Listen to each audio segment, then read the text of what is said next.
दोस्तों आज के इस वीडियो में जानने वाले हैं शेयर मार्केट के इतिहास की सबसे अनोखी और दिलचस्प कहानी, जिसमें निकोलस दरवास ने 10 करोड़ रुपए बनाए थे। तो दोस्तों कैसे बनाए, तो यह सब हम इस वीडियो में जानने वाले हैं कि दरवास की बॉक्स सिद्धांत थेरेपी क्या थी और निकोलस दरवास की परिभाषा और भूमिका किस तरह से थी। तो दोस्तों इस बुक समरी में यह सब स्टोरी हम जानने वाले हैं। अगर आप चैनल पर नए हैं तो चैनल को सब्सक्राइब करना मत भूलिए।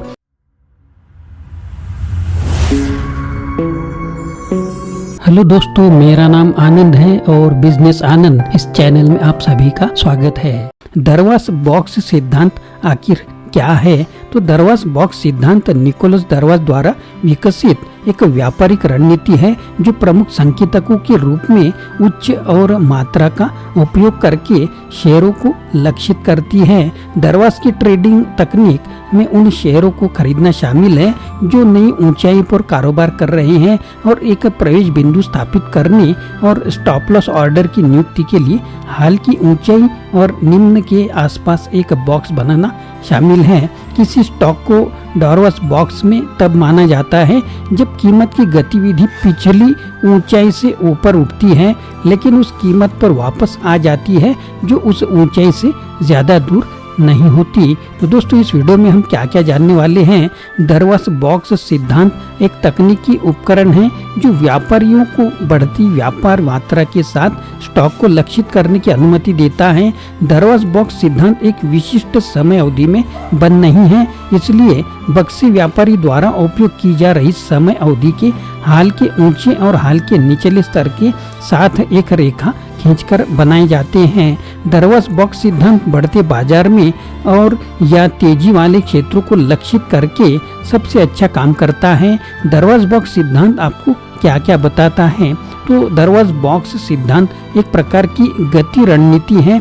यह बाजार में कब प्रवेश करना है और कब बाहर निकलना है यह निर्धारित करने के लिए तकनीकी विश्लेषण के साथ साथ बाजार गति सिद्धांत का उपयोग करता है। दरवास बॉक्स एक काफी सरल संकेतक है जो निम्न और उच्च के साथ एक रेखा खींचकर बनाया जाता है। जैसे जैसे आप समय के साथ उतार चढ़ाव को अपडेट करते हैं आपको बढ़ते हुए बॉक्स या गिरते हुए बॉक्स दिखाई देंगे। दरवास बॉक्स सिद्धांत केवल बढ़ते हुए बक्सों का व्यापार करने और स्टॉप लॉस ऑर्डर को अपडेट करने के लिए उल्लंघन किए गए बक्सों की ऊंचाई का उपयोग करने का सुझाव देता है। काफी हद तक तकनीकी रणनीति होने के बावजूद दरवास बॉक्स सिद्धांत जैसा कि मूल रूप से कल्पना की गई थी ने यह निर्धारित करने के लिए कुछ मौलिक विश्लेषण किया है कि किन शेयरों को लक्षित किया जाए। दरवास का मानना था कि क्रांतिकारी उत्पादों के साथ निवेशकों और उपभोक्ताओं को उत्साहित करने की सबसे बड़ी क्षमता वाले उद्योगों में लागू होने पर उनकी पद्धति सबसे अच्छा काम करती है। उन्होंने उन कंपनियों को भी प्राथमिकता दी जिन्होंने समय के साथ मजबूत कमाई दिखाई थी, खासकर तब जब बाजार समग्र रूप से अस्थिर था। व्यवहार में दरवास बॉक्स हम सिद्धांत किस तरह से लागू कर सकते हैं? दरवास बॉक्स सिद्धांत व्यापारियों को विकास उद्योगों पर ध्यान केंद्रित करने के लिए प्रोत्साहित करता है, जिसका अर्थ है ऐसे उद्योग जिनके निवेशक समग्र बाजार में बेहतर प्रदर्शन की उम्मीद करते हैं। सिस्टम विकसित करते समय दरवास ने उन उद्योगों से कुछ शेयरों का चयन किया और हर दिन उनकी कीमतों और व्यापार की निगरानी की। उन शेयरों की निगरानी करते समय दरवास ने वॉल्यूम को मुख्य संकेत के रूप में इस्तेमाल किया कि क्या कोई स्टॉक मजबूत कदम उठाने के लिए तैयार है।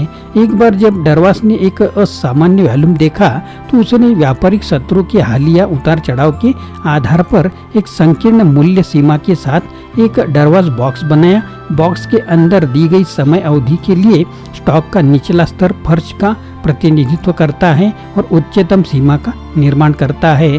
जब स्टॉक मौजूदा बॉक्स की छत को तोड़ता था तो दरवास बॉक्स जो है उसके आधार पर स्टॉक खरीदता था और स्थिति के लिए स्टॉप लॉस के रूप में टूटे हुए बॉक्स की छत का उपयोग करता था। जैसे जैसे अधिक बक्सों का उल्लंघन होता दरवास व्यापार की वृद्धि करता और स्टॉप लॉस ऑर्डर को ऊपर ले जाता। स्टॉप लॉस ऑर्डर चालू होने पर व्यापार पर आमतौर पर समाप्त हो जाएगा। दरवास ने 1950 के दशक में एक पेशेवर वॉलरूम डांसर के रूप में दुनिया भर की यात्रा करते हुए अपना सिद्धांत विकसित किया। दरवास बॉक्स थ्योरी की उत्पत्ति कैसे हुई यह हम जानते हैं। 1930 के दशक में निकोलस दरवास नाजियों से पहले अपने मूल हंगरी से भाग गए थे। आखिरकार वह अपनी बहन के साथ फिर से मिला और उसके तुरंत बाद द्वितीय विश्व युद्ध के बाद उन्होंने यूरोप में पेशेवर रूप से नृत्य करना शुरू कर दिया। 1950 के दशक के अंत तक निकोलस दरवास शो व्यवसाय में सबसे अधिक भुगतान वाले नृत्य टीम का आधा हिस्सा थे। वह विश्व दौरे के बीच में था, बिक चुकी भीड़ के सामने नृत्य कर रहा था। एक नर्तक के रूप में यात्रा करते समय दरवास ने द वॉल स्ट्रीट जर्नल और बैरोन की प्रतियां प्राप्त की, लेकिन अपने निवेश को निर्धारित करने के लिए केवल सूचीबद्ध स्टॉक कीमतों का उपयोग किया। बक्से बनाकर और सख्त व्यापारिक नियमों का पालन करके दरवास ने 18 महीने की अवधि में $10 के निवेश को 2 मिलियन में बदल दिया। उनकी सफलता ने उन्हें 1960 में स्टॉक मार्केट में मैंने लगभग 10 करोड़ कैसे कमाए तो इसके लिखने के लिए उन्हें प्रेरित किया, जिससे दरवास बॉक्स सिद्धांत लोकप्रिय हो गया। आज दरवास बॉक्स सिद्धांत में भिन्नताएं हैं जो बक्से को स्थापित करने के लिए अलग अलग समय अवधि पर ध्यान केंद्रित करती हैं या बस अन्य तकनीकी उपकरणों को एकीकृत करती हैं जो समर्थन और प्रतिरोध बैंड जैसे समान सिद्धांतों का पालन करते हैं। दरवास की प्रारंभिक रणनीति ऐसे समय में बनाई गई थी जब सूचना प्रवाह बहुत ही धीमा था और वास्तविक समय चैटिंग जैसी कोई चीज भी नहीं थी। इसके बावजूद सिद्धांत ऐसा है कि ट्रेनों की पहचान की जा सकती है और अब भी चार्ट पर बॉक्स लागू करके प्रवेश और निकास बिंदु निर्धारित किया जा सकते हैं। दरवास बॉक्स सिद्धांत की सीमाएं क्या हो सकती है? दरवास बॉक्स थ्योरी तकनीक के आलोचक दरवास की शुरुआती सफलता का श्रेय इस तथ्य को देते हैं कि उन्होंने बहुत तेजी वाले बाजार में कारोबार किया और दावा किया कि मंदी के बाजार में इस तकनीक का उपयोग करके या करने पर उनके परिणाम प्राप्त नहीं किए जा सकते हैं। यह कहना उचित है कि दरवास बॉक्स सिद्धांत का पालन करने से कुल मिलाकर छोटे नुकसान होने तक जब प्रवृत्ति योजना के अनुसार विकसित नहीं होगी। ट्रेलिंग स्टॉप लॉस ऑर्डर का उपयोग और प्रवृत्ति गति के विकसित होने पर इसका अनुसरण करना दरवास के बाद से विकसित कई तकनीकी रणनीतियों का प्रमुख हिस्सा बन गया है।